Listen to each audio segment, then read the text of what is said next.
Are you a forward thinker? Then you need an HR and finance platform that thinks like you do. Workday is the AI platform that helps propel your organization, your workforce, and your industry into the future. Workday, moving business forever forward.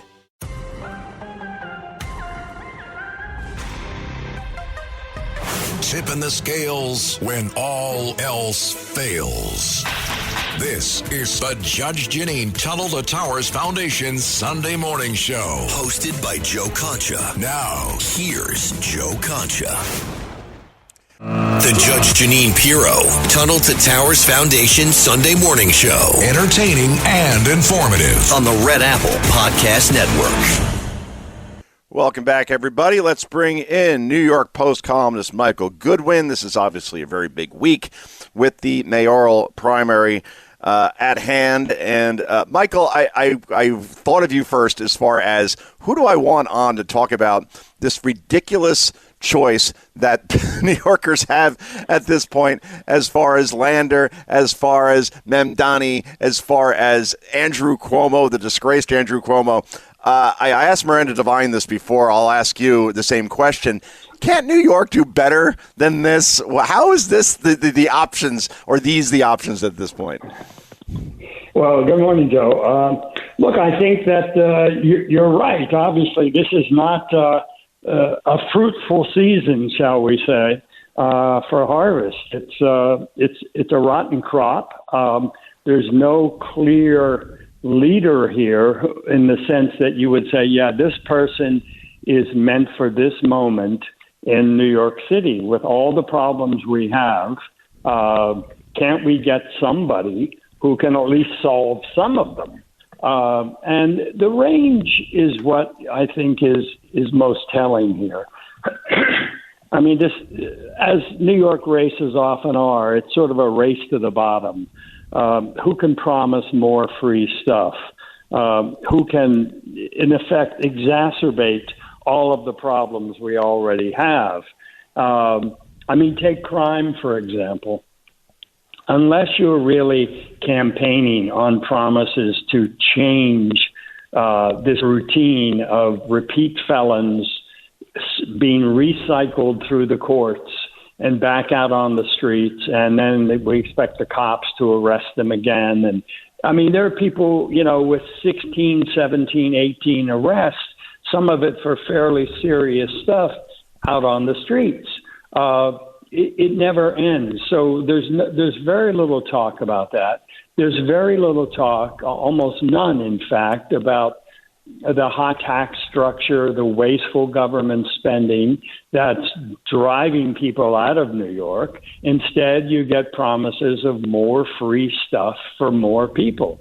So my view of the candidates is it's really about the electorate. There is no basic center of voters in New York who either understand what's wrong or will fight to make it right. It's almost like it's everybody for themselves. No sense of what it would take to turn the city around. And so we just keep piling on more of the same. And we're talking to New York Post columnist Michael Goodwin. That's the thing, right? 21%. That was the voter turnout for the last mayoral election, which means 4 in 5 New Yorkers stay home. They don't bother voting. And I just wonder, well, is it because, A, they don't like the choices, or B, they just feel like there is no hope? In other words, like, if I vote, it's not going to matter because the Democrat is going to win. Can a Republican win in this city? Now, it's not impossible, because remember, Michael Bloomberg, who I guess ran as a Republican, then maybe became an independent. He kind of was a Democrat. He governed like a Republican to a certain extent when it came to crime. Anyway, he just basically extended the Giuliani policies that were so popular. And obviously on the governor's level, we did have George Pataki as a governor here. But I guess I'm talking 25 years ago. Is it because the makeup of the city has become Democratic so much to the point where it's impossible almost for a Republican to win? And can a Republican win given that these candidates are so bad, like a Curtis Sliwa, for example? Look, I think a Republican can win. can win under the right circumstances and with the right candidate. But you're right. There is a huge well of voters who don't vote. They're registered, but if you get a 25% turnout in a general election for mayor, you can see, you work backwards from there, and you can see that the candidates can narrow cast. They don't have to appeal to a majority. They just have to appeal to an animated minority. Yeah. And that's what you're getting. You're getting this kind of the activist communities hold undue sway. I mean, we see some of this in the federal level, particularly in congressional districts. But in the blue cities, there are people who don't approve, but there's no candidate appealing to them because they view there aren't enough of them. And so, I mean, the politicians go where the biggest number of votes are. And in New York, that is more government, more freebies, taxes, sure, tax me again. There are pockets of resistance to this, but there's no unified resistance to it in the way there was, as you mentioned, Giuliani and Bloomberg. And it's worth looking back at the Giuliani-David Dinkins two elections, 1989 and 1993. There were roughly 2 million people voting in those elections. These days, it's more like 1.1, 1.2 million. So the turnout has fallen, even as the population has risen dramatically. And there was probably 7 million people then. Now it's more than 8, maybe 8.5 million in New York City. So this turnout is a major factor, and you're correct to look at it as really that's the winning hand, right? The low turnout decides the election. And we're talking to Michael Goodwin, the great New York Post columnist. Michael, when you saw Brad Lander get arrested this week, when he literally obstructed federal agents at an immigration hearing, locking arms with someone here illegally, I guess to continue the theme that you just brought up, basically Brad Lander, or whether it be Kathy Hochul, or whether it be basically every New York politician siding with those here illegally who have committed violent crimes, murder, rape, child molestation. I guess the play is that they are trying to appeal to a far left base that is energized instead of doing the common sense thing, which is, these guys have to go because obviously they shouldn't have been in the country in the first place, and now they're actually hurting the citizens we're supposed to protect. Well, and that's the second element of what's going on in the city. I mean, this is essentially anti-Donald Trump. Right, this is resistance and performances demonstrating your resistance to Trump. They're all doing it in one form or another. Some just with words, Brad Lander with actions, but it's around the whole sanctuary city policy stuff. And it's another way of virtue signaling to the far left. If you elect me as mayor, I will resist Donald Trump. I will fight Donald Trump tooth and nail. I mean, read the fundraising emails of the Democratic attorneys general. I mean, it's disgraceful. It's disgusting. It's like they're fighting an enemy. And they actually use those words, that Donald Trump is an enemy. They don't say the opposition. They say the enemy. So that's the mentality that is dominating the left, that you prove your bona fides by giving away more free stuff to more free people, taxing the rich because they have all the money, so we have to take it from them. It's not their money. They didn't build that. Remember that? Oh, yeah. And then we have to resist Donald Trump. And those two elements are what's driving so much of what we see in this campaign. And look, there are community groups who care about the homeless shelters in their neighborhoods and want more police protection. but they're not united. They're kind of isolated pockets throughout the 5 boroughs. What is dominant is the leftist rhetoric and the the media coverage, which inflates these 2 items to see who can give away more free stuff, who can tax the rich, and who hates Donald Trump the most. I mean, that's sort of what this campaign has been about. That's exactly right. And we're talking to Michael Goodwin. I find it fascinating, and you tweeted about this, so I'll read the tweet.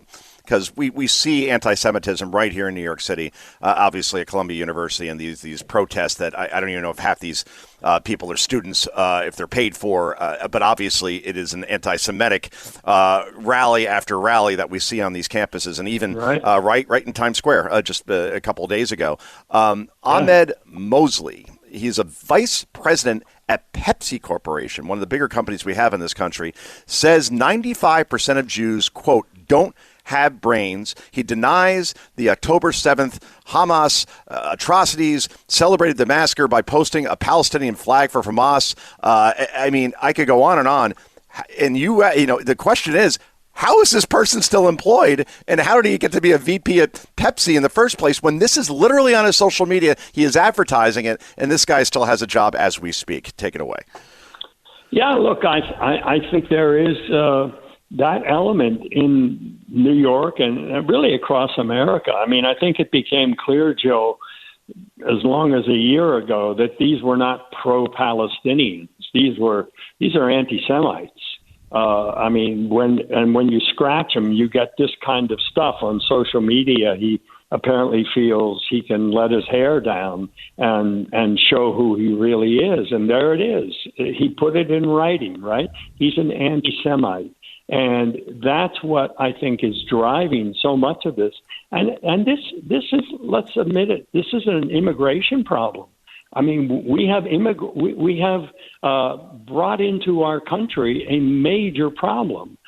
So many of these students are foreign students who come here wanting to make America like Pakistan or something else when it comes to their moral system and their habits. And this idea that America is letting in so many anti-Semites, so many people, like Ilhan Omar calls America one of the worst countries. This is a woman who was in a refugee camp from her own country, but she comes here and calls America a terrible country. I mean, go back. Yeah. I mean, I hate to sound like some kind of a nativist, but why are we importing our problems? You know, I wrote recently about Ray Kelly, the great former police commissioner of New York, and there was a time during his tenure when there were a number of misconduct issues with police officers, and it turned out, to his dismay, that a fair number of them were fairly new to the police force. And he said to me, I said, what do you do about that? How do you do that? He said, you know, it's difficult, but we try not to recruit our problems. And that's exactly what America has done. It's recruited its problems effectively by letting people in without vetting them. They're not ready to live in our country. They don't have our values of freedom and tolerance and respect. They have a kind of monoculture, and they want us to be a monoculture. I mean, we see it much more so dramatically in Europe, right? I mean, these gangs and everything. Yeah, no-go zones where the police can't even go. I mean, these are extraordinary developments, and, you know, Donald Trump is trying to fix this with deportations and arrest and all. He's making some headway, but it's a very big problem just considering the numbers. And then you overlap that with the events in the Mideast. Israel is nobody's fool. It doesn't turn the other cheek for these kinds of things, nor should it be expected to. And so, somehow Israel, and the media plays up the coverage that, Israel is starving the Gazans. And we've completely forgotten about October 7th and the way the Gazan civilians celebrated the death and the kidnappings. Look, it's a tough battle. It's a really tough battle to get through this wall of lies and distortions and bigotry. But there's no choice. I mean, thankfully, democracy does give us a way to push forward. I really appreciate you joining us here on this Sunday morning. And again, great work in the New York Post. Everybody go to nypost.com, read Michael's columns. They are must-reads every time. And once again, we appreciate it, sir. Have a good day. My pleasure. Thank you, Joe. All right, thank you. And we'll be back with the Judge Jeanine Tunnel to Towers Foundation show in just a moment. The Judge Jeanine Pirro Tunnel to Towers Foundation Sunday morning show on the Red Apple Podcast Network. This is the Jeanine Pirro Show, Hosted by Joe Concha. This is your before and after story. Prepare for an incredible career in nursing. At Southeastern College, experience expert hands-on training. Learn real-world skills in our professional lab and simulated settings. And train for opportunities as a practical nurse, registered nurse, or career advancement with our RN to BSN program. At Southeastern College, your future is bright. Visit sac.edu to get started.